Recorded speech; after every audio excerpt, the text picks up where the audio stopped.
حل کے لیے دعا مانگی، اور وہ مشکل یہ ہے کہ تو نے جو مال و دولت و ثروت فرعون کو دیا ہے وہ تیری راہ کے خلاف استعمال کر رہا ہے اور تیرے بندوں کو گمراہ کرنے میں استعمال کر رہا ہے۔ خوب اب سوال یہ ہے کہ یہ مال و دولت تو صرف فرعون کے پاس نہیں ہے یا فرعونی کے پاس تو نہیں ہے، یہ مال و دولت مومنین کے پاس بھی ہے۔ مومن کیا کرتا ہے مال کے ساتھ اور کہاں خرچ کرے؟ مومن آیا مال و دولت کو اپنی مرضی سے خرچ کرے یا اللہ تعالیٰ نے مال و دولت کے لیے کوئی قانون، کوئی ضابطہ بنایا ہے؟ قرآن کریم کی متعدد آیات میں ہیں جن میں اللہ تعالیٰ نے مومنین کو مال کا ضابطہ بتایا ہے کہ مال تمہیں ملے گا کہاں سے، اور مال جب تمہارے پاس آئے تو پھر تم نے مال کے ساتھ کیا کرنا ہے۔ دو قسم کے قانون اللہ تعالیٰ نے بیان فرمائے ہیں۔ ایک، جب تمہارے پاس مال آئے گا، اللہ ہی کے نظام کے تحت مال آئے گا، اس مال کے ساتھ تم نے کیا کرنا ہے اور اس مال نے تمہارے ساتھ کیا کرنا ہے۔ مال تمہارے ساتھ کیا کرے گا اور تم نے مال کے ساتھ کیا کرنا ہے۔ یہ بہت اہم آزمائش ہے، امتحان ہے۔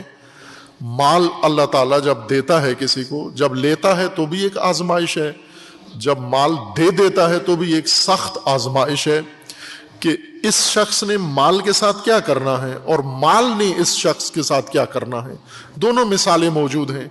اللہ نے کچھ لوگوں کو مال دیا، حضرت خدیجہ کو مال دیا، حضرت خدیجہ نے مال کے ساتھ کیا کیا، اور دوسری طرف سے اسی زمانے میں اللہ تعالیٰ نے دوسروں کو بھی مال دیا ہوا تھا، ان کفار و مشرکین مکہ کو مال نے ان کے ساتھ کیا کیا۔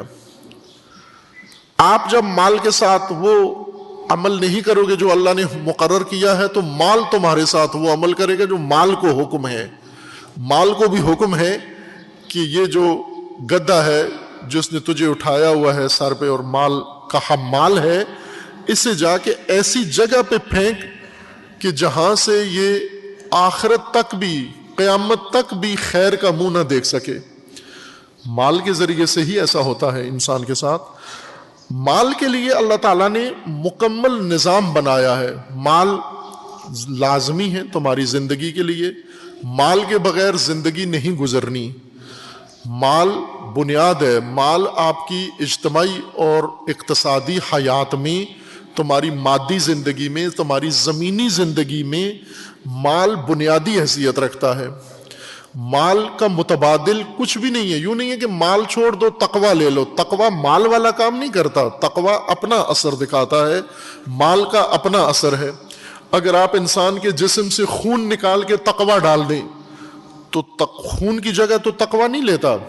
متقی آدمی کو اگر خدا نہ خواستہ کرونا ہو جائے، اس کا پھیپھڑا ناکارہ ہو جائے، جتنا متقی بھی ہو، تقویٰ پھیپھڑا ٹھیک نہیں کر سکتا۔ تقویٰ اپنا اثر دکھاتا ہے، روح کو محفوظ رکھتا ہے، زندگی کو محفوظ رکھتا ہے، لیکن پھیپھڑے کے لیے اللہ نے قانون بنایا ہے۔ اسی طرح دل ہے آپ کا، تو یہ خون کا نظام بھی اللہ کا ہے، مال کا نظام بھی اللہ کا ہے۔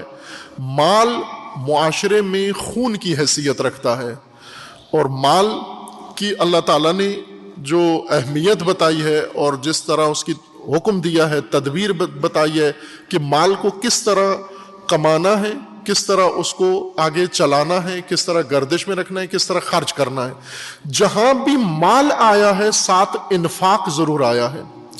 یہ ترکیبیں اللہ نے بنائی ہیں جو ہم نے توڑ دی ہیں۔ ہم نے ایسی دین شناسی کی ہے مدرسوں میں بیٹھ کر، ساری ترکیبیں توڑ کے الگ الگ کر کے، جیسا میں نے پہلے مثال دی تھی کہ ایک ترکیب قرآن کریم میں 27 مرتبہ تکرار ہوئی ہے لگ بھگ، اور وہ ہے ایمان، صلاۃ، اقامت الصلاۃ اور زکوٰۃ۔ یہ ترکیب ہم نے توڑ دی ہے۔ صلاۃ کے ساتھ زکوٰۃ کا نام آتا ہی نہیں ہے۔ ہم نے صلاۃ کے ساتھ روزہ جوڑ دیا ہے، نماز روزہ، اپنی ترکیب الگ بنا لی ہے، جبکہ قرآن نے ایسی ترکیب نہیں بنائی نماز روزے کی۔ قرآن کریم میں ترکیب ہے ایمان، صلاۃ، اقامت الصلاۃ اور زکوٰۃ۔ یہ ترکیب ہم نے دین شناسی میں، نصاب میں توڑ دی، درسوں میں، تبلیغ میں، گفتگو میں، تقریروں میں۔ اسی طرح یہ ترکیب بھی توڑ دی ہم نے۔ مال کے ساتھ آگے کیا لگا دیا؟ دولت، مال و دولت۔ جبکہ قرآن میں مال کے ساتھ انفاق ہے. جہاں مومن کے لیے اللہ تعالیٰ نے مال کا ذکر کیا ہے، مومن کی علامت یہ ہے کہ مومن کے پاس دو چیزیں ہوں گی، مال اور انفاق. مال اور انفاق باہم مومن کے لیے مقرر کیا گیا ہے. مال اور انفاق، فرعون کیا کرے گا؟ مال اور اذلال، مال اور بندوں کی گمراہی، مال اور افساد، مال اور ظلم. مومن کیا کرے گا مال کے ساتھ؟ مال اور انفاق. انفاق فی سبیل اللہ، یہ مومن کے لیے مقرر کیا گیا ہے.